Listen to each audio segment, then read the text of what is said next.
C'est Alan Géham, chef du restaurant qui porte votre nom dans le 16e arrondissement de Paris. Alan Géham, une étoile. Vous avez un parcours incroyable. Racontez-nous, vous êtes libanais, vous êtes arrivé en France il y a 19 ans.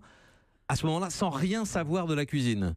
Écoutez, ouais, ça a tout commencé à 19 ans avec 200 francs dans la poche et quelques nuits sous l'étoile parisien. J'ai dormi une semaine dans la rue et j'ai commencé mon carrière sur le chauffaudage, le chantier. J'ai fait de ravalement de façade et ensuite plongeur dans les bistrots parisiens, ouais. Et jusqu'à que c'était mon rêve de gosse d'apprendre la cuisine française. C'est des chefs comme le grand chef Marc et Paul Bocuse et Joël Robuchon avec leur mission qui était transmise à l'étranger et qui sont fait de la télé et tout ça. Et moi, depuis chez gamin, j'ai dit, c'est plus une cuisine. Nous, on a l'habitude de... Vous citez Vera, Bocuse et Ducasse, mais vous l'avez appris dans les livres.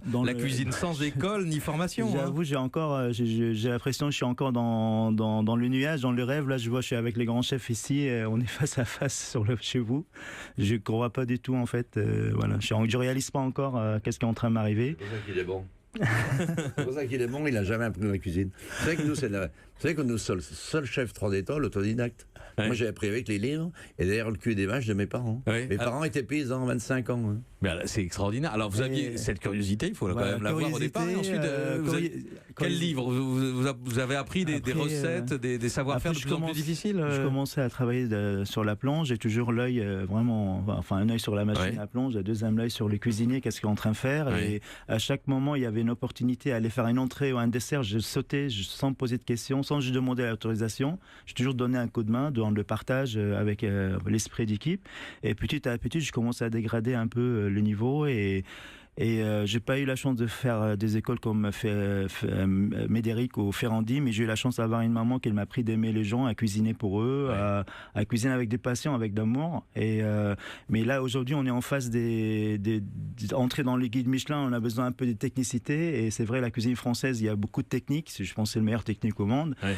Et ça a pris 19 ans mon carrière pour arriver à avoir cette étoile-là. Et où moi, je pensais que les étoiles, ça sera fait que pour les grands chefs ou les chefs qu'on voit sur la télé ou dans les magazines. Je n'ai jamais imaginé que les Michelin s'intéressent à une carrière comme moi.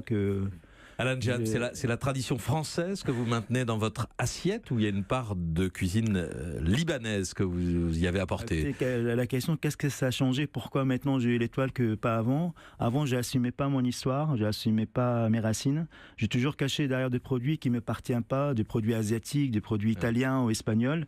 Le moment où je commence à mettre des produits de ma cuisine, des libanaises dans l'assiette, j'ai fusionné avec la cuisine française et là, tout d'abord, j'ai senti moi l'émotion à l'intérieur de moi et directement les clients les sentent. Le moment où il y a cette fusion entre nous et les clients, c'est sûr, un jour, un inspecteur qui était caché, comme elle a dit madame, parmi ces clients-là, il a senti cette émotion, cette passion et là, c'est les choses, ça a pris le mayonnaise au bout de 19 ans. C'est une histoire magnifique.